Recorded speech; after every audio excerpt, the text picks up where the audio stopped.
Alhamdulillah, salatu wassalamu ala rasulillah.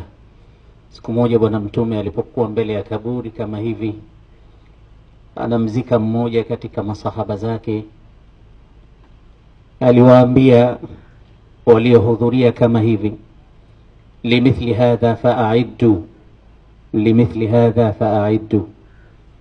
Mfano wa jambo kama hili, nyumba kama hii, mfano wa hali kama hii ya vifo na kuzikana, tena kuzikwa katika nyumba kama hii, jiandaeni, kila mmoja aandae kile anachokwenda nacho huko. Ma raaitu mandharan qattu illa wa kana alqabru afda'u minhu.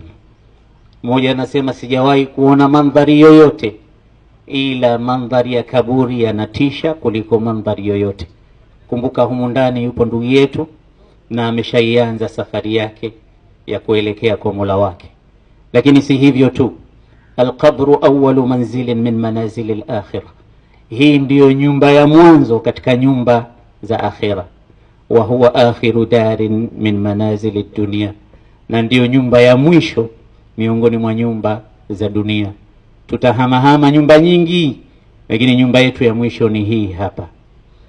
Lakini huko tunakoelekea, kabla ya kwenda katika nyumba aliyoandaa Allah subhanahu wa ta'ala, pepo kwa wema na moto kwa wale watakao kaidi, hii ndiyo nyumba ya mwanzo.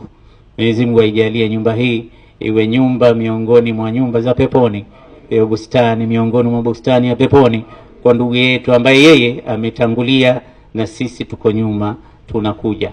Lakini pia namaliza maneno mafupi kwa ushairi, ubaiti wa mmoja alivyosema, kullu bini untha, kila anayejijua kwamba amezaliwa na mwanamke, wa in talat salamatuhu, hata akiwa na umri mrefu kiasi gani, kullu bini untha wa in talat salamatuhu yawman ala alatin hadba'a manqulu, ipo siku atabebwa katika jeneza.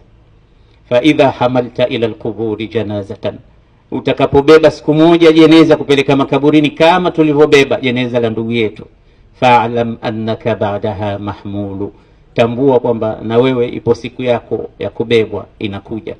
Mwenyezi Mungu atujalie mwisho mwema. Wassalamu alaikum wa rahmatullahi wa barakatuh.